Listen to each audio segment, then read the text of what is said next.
Welcome to the Loyalty Program Builders podcast, where together with the top industry experts, we discuss business and technical challenges of implementing and running loyalty programs. Loyalty programs are complex. That's why together with our guests, we make difficult processes easy to understand and provide actionable steps to reach your loyalty program goals. Subscribe to our newsletter and become a part of a community dedicated to loyalty program excellence. Hey everyone! This episode is special because today we're discussing a book on loyalty that I highly recommend reading. We're discussing Blind Loyalty, 101 Loyalty Concepts Radically Simplified with the author Amanda Cromhout, who has previously joined us for a podcast to explore 8 challenges when implementing a loyalty program. You can easily find it in the feed. It's the second episode we released. Amanda is CEO and founder of Truth, a global consultancy based in Cape Town. What Amanda loves most is sharing loyalty expertise and helping others, whether that be through keynote speaking, hosting podcasts and webinars, as academic director of Truth's International Loyalty Training Academy, or through Truth's consultancy work. Recently, she was recognized as the International Loyalty Personality of the Year in 2023 at the International Loyalty Awards. Amanda is passionate about giving back and has founded the Blind Loyalty Trust to aid financially disadvantaged individuals in receiving the corneal eye care that they may need. You'll learn more about a life-changing eye condition which left her temporarily blind in her right eye in this episode. So without further ado, here's Amanda.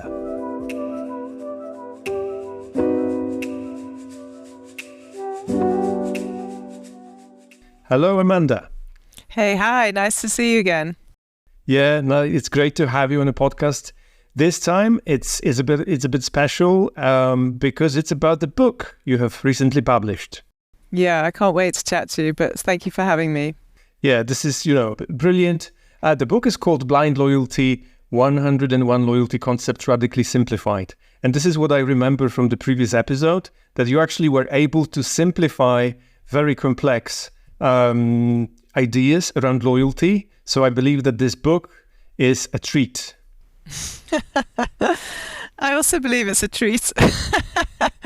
Yeah, so thank you, Eric. I really enjoyed chatting to you last time because the structure of the discussion was very much around simplification of launching a loyalty program, and that effectively is what we do every day of our working lives at Truth. We really focus on simplifying rather than making more complex. And I do feel we're in an industry that is complex. I think for a lot of people, the jargon is complex, the economics are complex, the mechanics are complex. So I make it our team's personal mission to simplify, and hence the title of the book, apart from the very important title of Blind Loyalty, but the payoff line of 101 Loyalty Concepts Radically Simplified. And it's not only the title of the book that is focused on that, the actual structure of the book is absolutely relentless about that simplification process. Brilliant. And this is totally aligned with our target audience, I believe, because, only like a segment of our audience, they look at loyalty through like a program lens. Very often we basically talk about loyalty as a sort of like either loyalty mechanics or maybe a simple business concept to make just customers more loyal. So before we go into that, I just wanted to ask you about your inspiration. So what actually inspired you to write the book? Oh, well, thanks for that question, because, I think anyone who has written a book realizes it's not something you kind of do in your spare time and just bang out a book like that. It's a lot of work. But for many years, I've wanted to write a book on loyalty. But in the introduction to Blind Loyalty, for those who've read it or who are about to read it, hopefully, I talk about there was something holding me back and I couldn't articulate it, why it was holding me back, because I'm not someone who gets held back. Like if I set a goal, I go after it. But it was holding me back. And then I realized it was almost like, well, I don't really want to even read a book about loyalty. so why do I want to write a book about loyalty? Like, I love learning about loyalty, but there's so much out there in social media and YouTube videos and podcasts like this that you can learn an awful lot without reading an entire book. So that's the main reason why I procrastinated. And then in the title of the book gives it away a little bit that there's a blind story to this. So those who know me know that I suffered from a very scary and extremely dangerous eye condition last year that left me off work for 3 months. I literally couldn't get out of bed for 3 months. It was something called fusarium keratitis, which is a bit meaningless to a lot of folks, but at the end of the day it meant I had to have 2 emergency corneal transplants flown in from Florida, and it left me temporarily blind and properly blind in the right eye, but it was temporarily. The surgeon said he would go back into surgery in 12 months. So I did go back into surgery this year, and he has successfully done his magic. So thank goodness that's out of the way. But whilst I was in what I described the pain cave, because it wasn't just terrifying, it was excruciatingly painful because it was penetrating through into my nerve ends in my head. I couldn't read, I couldn't watch Netflix for argument's sake. I couldn't do anything. So the only thing I could do was listen. So I listened to a lot of podcasts and I could think, and I was thinking a lot, and it came to me how to write the book. And that's the weird thing. So I often have a payoff line of out of blindness comes vision, because the vision of how to write this book came to me during that very traumatic and painful experience. So when I say that, I'm not just being some marketing geek with a nice payoff line. It is a genuine story.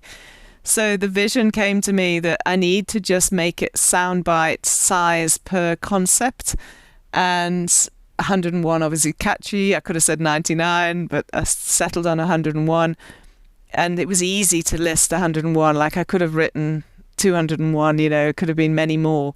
It was not difficult to find 101 unique singular concepts to write about. And then I translated that concept into the structure of its maximum 2 pages per concept, which is quite difficult actually. It's actually hard to write less about something when you know quite a lot about it. So I definitely kept to the 2 pages, and I had the real privilege of inviting amazing contributors to be part of this. We've got about 20 contributors who wrote their contribution to whichever chapter they felt strongest to do so. So there's some lovely insight from global loyalty folks. And yeah, we easily got to 101 concepts. And, those folks who've read it say they really love the format. It's a very easy to pick up. You can read a couple of my clients have set their team a goal, which I absolutely love, is they've taken the book, bought a whole pile of the book for their team, and they read 1 chapter a day, which is just 2 pages. And at the end of the week, they just discuss 5 loyalty concepts. So it's really fabulous to hear stories like that of how teams are kind of using it for their training and their own personal development, but using it together against short, sharp chapters around these separate loyalty concepts. Okay. I mean, first of all, I just wanted to say that, this is an incredible story behind the book, and I'm so happy that you actually, that you came out of this traumatic experience, safe and sound and with a book. So I'm so happy that it happened this way. But when you've mentioned those simplified concepts and the team that is using it to learn every week, I believe that this book is actually full of practical tips, isn't it? Yeah, it's very practical. That's exactly right. It's practical down to the level of, this is how I believe you could structure your team if you're starting out, or this is the actual tick list that you need to tick off if you are thinking about running an RFP for a vendor to help you, or this is the list of considerations to write a member engagement plan. So it's not theoretical from a lots of pages around theory. There's a lot of very practical activities in there that you can pick it up. In fact, in many meetings now, I won't walk into a meeting without it, because in a meeting the other day, a client sort of just said, well, can we just go through the KPIs I need to double check when we launch this program? And like, I know what they are, like I've got them in PowerPoint slides, but I just said, sure. And I opened the chapter and I said, right, let's go through this. Because I know what's in there, because I know I did a checklist before I put it down on paper. So very practical, very simple, but that doesn't, I hope, add a lens of, oh wow, it's too simple and it's not serious enough. It's very serious. It's very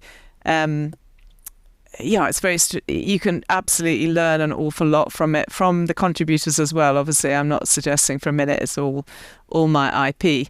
And I quote a lot of companies, a lot of case studies, a lot of other resource. So really proud of this industry. There's some really great content out there that I've been able to quote and put relative, contributions towards. So I think it's a great collection of 101 ideas delivered in a really easy to consume format. Obviously, it's not about digging into the content, because I would definitely like our audience to just like go for it and buy the book and just, see for themselves. So that's for sure. But I wanted to ask you, who is this book for?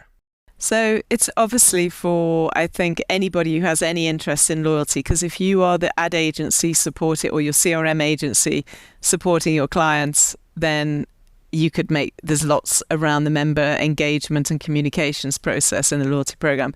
If you are the technical vendor, there's lots around, there's probably not, the level of detail around the tech side is probably not deep enough actually for a tech vendor, but there's a lot around the strategy and the design elements of a program that you'll be having discussions with your clients about. So, so if you're a data analyst, there are many chapters around data, but for the analysts, they might need to understand, well, how am I going to apply that data in personalized communications, so it doesn't matter which part of the ecosystem of loyalty you sit in.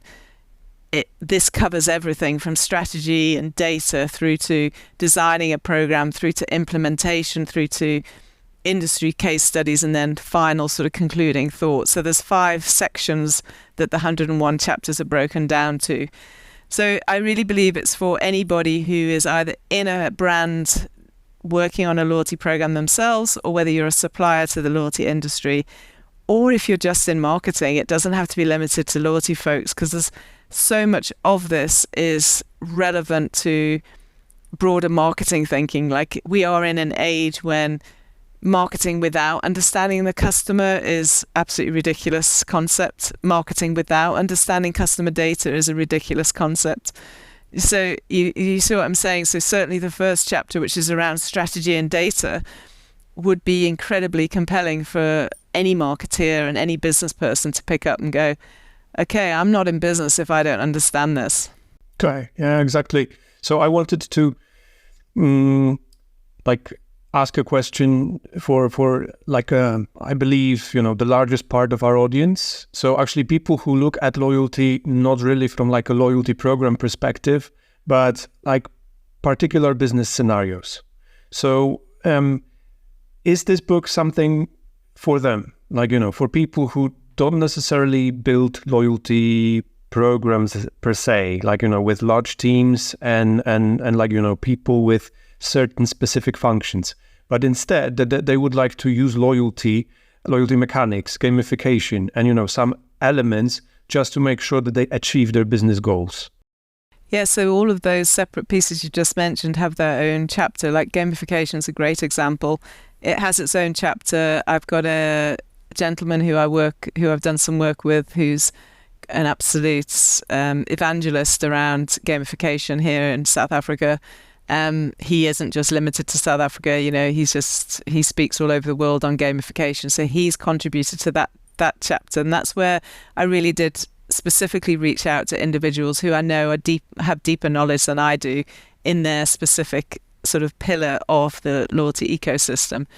So if somebody is looking to understand maybe NFTs, do they have a place in loyalty? We have a chapter on that. Or how does social media and loyalty play together? Or how do I really understand the psychology of a consumer, which is played out in this book around a loyalty program, but the actual psychology of the consumer is the same whether they're in the loyalty program or not. I'm not saying it's the same, but the principles remain. So it's very much a tool book, so to speak, a toolbox of information within the book where you can pick it up and apply it to, even if you're not designing a loyalty program from start to finish and all the bits in between, there's elements you can pick up. And as I said, the 2 pages allows you to just get your head around it. And then if you really want to know more, it's easy to find more information if that particular chapter triggers an interest. Sure, thank you. And I need to ask this question. Does loyalty need to be a program? We actually have a whole chapter on that, so great question. I'm actually going to get the chapter number for you. I've obviously got the book right in front of me.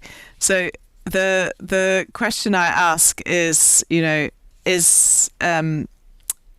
actually going to find the exact question. The loyalty is loyalty a customer program, or is it customer loyalty effectively? And that is a question we always debate anyway. So that's chapter 4. So it's right up at the front of the strategy section. And no, a program isn't customer loyalty at all. So the program is simply the mechanic. And we talk through this concept called 10 Ps. So the traditional 4 Ps of Kotler: marketing, product, price, place, promotion. The 3 Ps of service marketing, so your people, your process, and your physical evidence all create that brand experience that the customer has. And then we've added the true 3 Ps of customer loyalty, which is program, whether it's CRM or loyalty program. You don't have to have a loyalty program. It's just a communication mechanism. Personalization, because if you're not doing that, then where are you in the marketing world?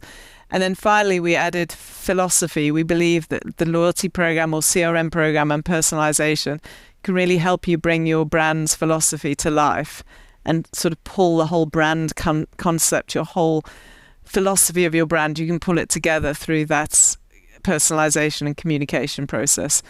So that's what we refer to, the 10 Ps. But the reason I mention that is without those 7 Ps being perfectly in place, and I say perfectly, obviously every brand is continuously working on the different elements. A loyalty program is going to do nothing. You can't, there's expressions retailers use like putting lipstick on a pig. Loyalty programs like lipstick on a pig. If you don't have the rest of your brand structure and customer experience in place. So we describe it a little bit more elegantly and say it's like baking a cake. You've got the 7 ingredients of a cake, and loyalty is the icing on the cake. So if any one of those core ingredients, whether it's product or price, and in a cake it could be flour or butter, if they're missing, the cake's going to be a disaster. It's going to be a flop. And if you put icing on top of that, it's just going to fall off, right? But customer expectation is that you have icing on a cake. Customer expectation is that you have a loyalty program or a CRM program of sorts. And at the end of the day, it does make it yummier, and it does bring the whole brand concept together better. It allows you to glue the whole concept together and present it in a beautiful way to your customers. So we refer to that whole question you asked me. We answer it in 2 ways, one around the 10 Ps and one around the icing on the cake. Okay. And it sounds so much better than the lipstick on a pig. So thank you for introducing that. Yeah. Okay. So coming, from the technology vendor side, I wanted to ask you about those chapters about technology. So one of those I've seen in your book is called Loyalty Technology, Friend or Foe. Ooh, if you could elaborate on that a bit. Yeah, because I think it's the reason we use friend or foe. I think there's a couple of subjects that a lot of people are really scared of. And I think this is one that a lot of non-technical people are really scared of. So we broke it down for the readers that there's a lot of subsections within a subcomponent parts within a technology choice, and you may decide that you can get everything all in one solution, or you may cherry pick. Some may be provided by your point of sale system, for argument's sake, if you're in retail, and then you just need to plug in via whatever capability different elements of it. So we've broken it down into obviously the basic loyalty rules engine. And then if you have a program that obviously it depends on what your program design is to what you actually need.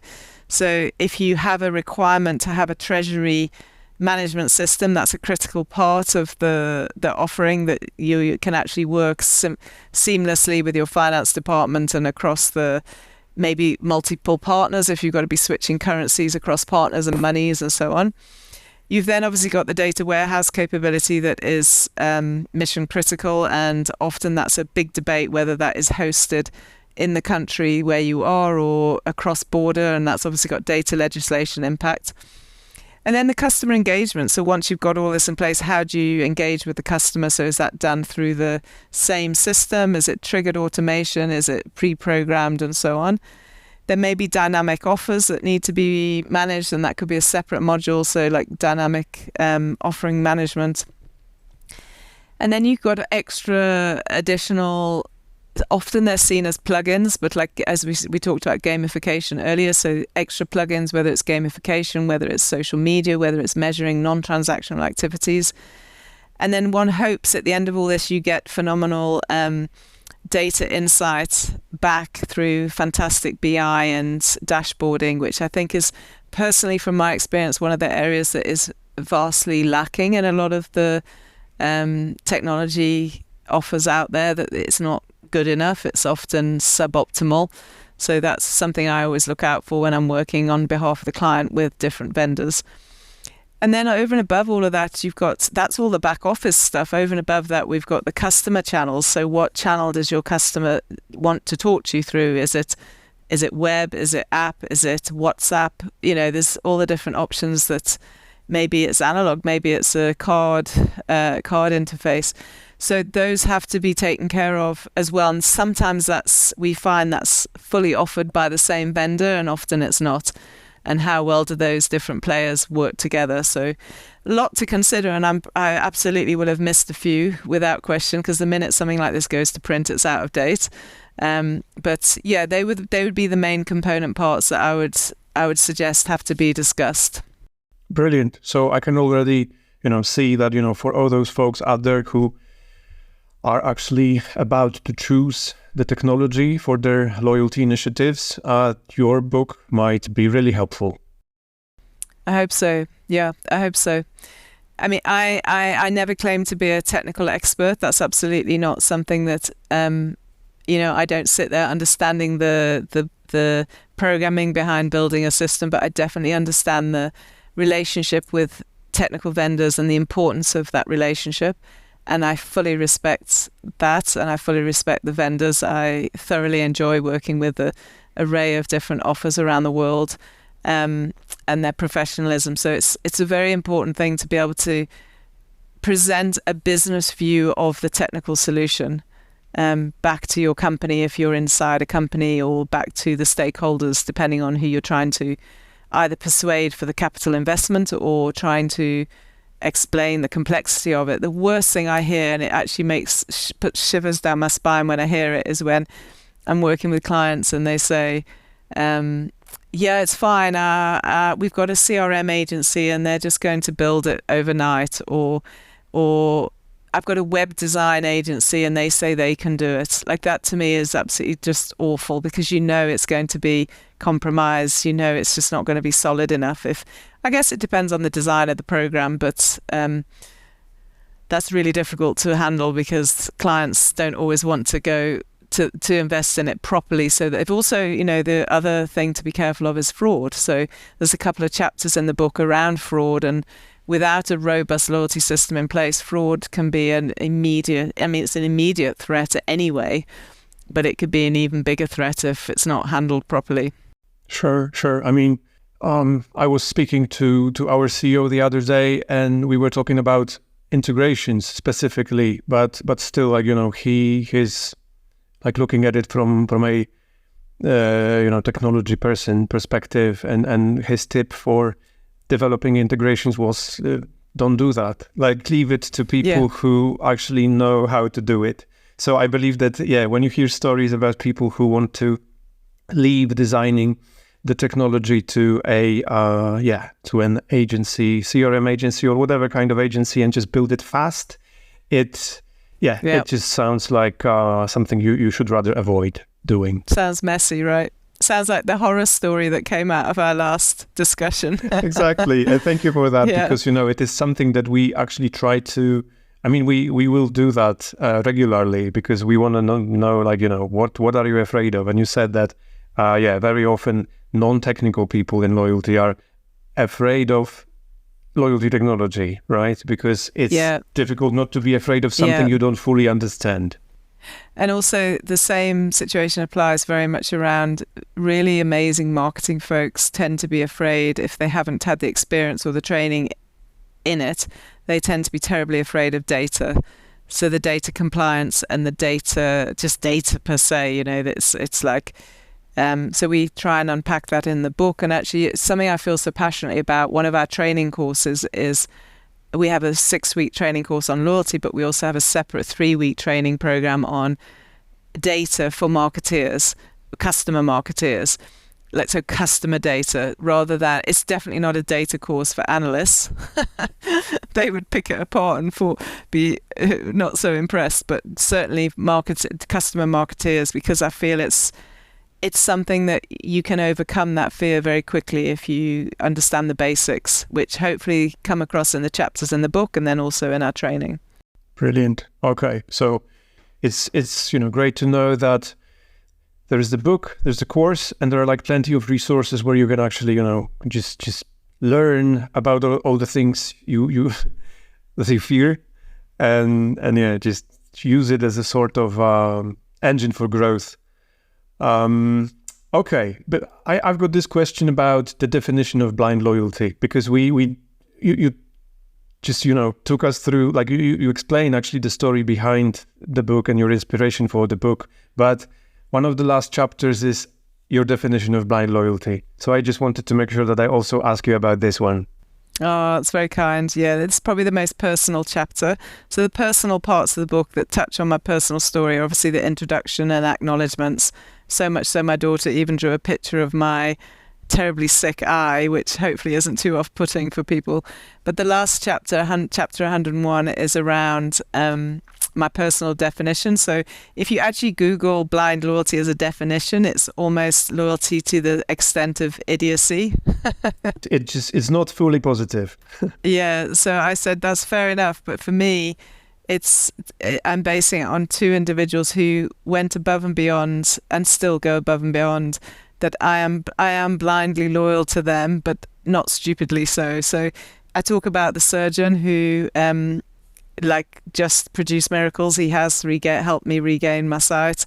He saw me virtually every day. He did so. His team were remarkable. His hospital team are remarkable. He gave up his family leave because my emergency corneal transplant had to happen within a couple of days, and he was supposed to go on leave.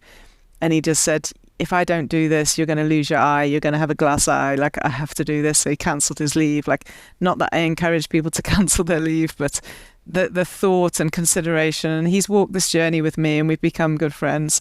The other individual was actually a financial advisor who had absolutely we have no vested financial policies with him whatsoever. But we do now, but he went above and beyond to help me sort out the insurance claims, the medical insurance, the life insurance or loss of income insurance, which was incredibly messy. Not because any company was stuffing up, it was just messy because of certain circumstances. And he just did it, even though I had this tiny, tiny little policy that was worth nothing with him. And I said to him, I gave him a copy of the book and I mentioned him in the book, and I said, you have my family's loyalty for the rest of my generation, their generation thereafter. But the story about the surgeon, actually, so he and I said to him one day, I'm in such pain. I'm able to come and see you. You are a top surgeon. My medical aid is covering you. My medical aid is covering corneas, like organs being transferred around the world for the transplant. I am in so much pain, I can't get up and I can't function. Like, I was on very heavy painkillers. And I said to him, what happens if I wasn't insured? And what happens if outside of my insurance, you need me to have a certain drug that is going to kill this fungus, but I'm not covered by medical aid for it, and it was sort of like, I don't know, the equivalent of, say, £5,000. I had to find that money, and I could find that money. What happens if I couldn't? And what happens if I wasn't insured? And he basically said, Amanda, you would lose your eye. They would have to cut out the eye, because the thing that happened to me was potentially could go through my eye into my brain. So long story short, I was like, but that's ridiculous. Like, that's not fair. Like, that's not right. Like, it's so painful. What would someone do? So we've established the Blind Loyalty Trust, which sole purpose is to provide the kind of care that I had for individuals should anyone be unfortunate enough to have what I had, although what I had is so rare that it's unlikely to happen every day. It really is incredibly rare what's happened to me. But there are a lot of individuals who desperately need a corneal transplant, who can't see, who will never get that corneal transplant if we can't help them. So we're on it. We have collected a good size of money through the trust over the last 12 months, and we are now ready. I actually can't tell you on this podcast, unfortunately, because of legal reasons, but maybe in a future podcast I can, because we will have ticked all the boxes. But we've identified 4 individuals who are going to receive a cornea transplant, hopefully in the next 3 to 4 months. And we're also going to ring fence 20% of the funds to actually help more people have a much cheaper procedure called cataracts, basically operate surgeries, where we can actually probably help over 50 individuals in a township who ordinarily will remain blind if we don't do this. So in the space of a year, we've managed to raise enough money to make a significant difference to a lot of individuals in their sight. So why am I telling you all this? So that's the Blind Loyalty Trust. Every single penny of profit, every single South African rand, every single US dollar of profit goes towards the Blind Loyalty Trust. I don't personally benefit 1 cent. So if you are looking to have a good loyalty read, know that you're also contributing to the sight restoration of many underprivileged patients. And it's my personal mission to make the Blind Loyalty Trust the global beneficiary of the loyalty industry. So I'm talking about it a lot. Those who follow me on social media, we have our bracelets, the beautiful blind loyalty bracelets that companies are buying and putting on the wrists of their employees. So if you have any interest in joining this movement, please do talk to me. We've got some great companies using Blind Loyalty as their redemption charity. So their charity choice for customers to redeem to is going to Blind Loyalty, which is making an enormous difference. That's probably the most successful way we're raising funds for the trust. So we talk about that in the book as well. So it's not just a cool loyalty read. It's a very educational loyalty read. It's very easy to read, but you're having a massive impact on the vision of ultimately hundreds and hundreds of individuals who otherwise would remain blind. Wow. I mean, this is like, not only you get a lot of incredibly useful information on loyalty, but also can be a part of something so much bigger and so much impactful. So I think that this is like a perfect moment just to wrap up and just, everybody who's listening, just buy the book and just be a part of it. So yeah, join the Blind Loyalty movement and buy the book. Yes, exactly. So this is what we would like you to do. Amanda, thank you so much for joining us today. You've been an inspiration. We need to know where they can buy the book on Amazon. It's as simple as that. Anywhere that is Amazon friendly, you can get the book. It's fully available. We will also see the link to the book in the description of this episode, and we will make sure that we promote it, on LinkedIn in several posts to come. So, I'm pretty sure about that people will quickly be able to purchase their copy. Wonderful. Yeah, amazing. It's like, fascinating how you were able actually to turn, something, that traumatic into something that brings so much value out there. So thank you. Well, thank you for the opportunity to talk about it. And anybody, if you do buy the book and you love it, please let me know. I'd love to hear from you. And thanks, Eric, for the opportunity to talk to you again. Really enjoyed it. Right. You've heard it. If you want a great book on loyalty and support a great cause, all the profits from selling the book go to the Blind Loyalty Trust.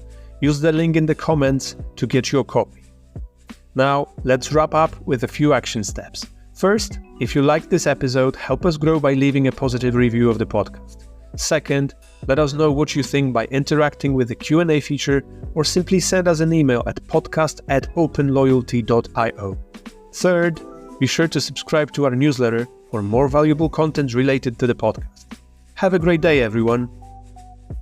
The Loyalty Program Builders podcast is brought to you by the team at Open Loyalty, the world's most flexible loyalty software for creating personalized loyalty and gamification programs fast and at scale.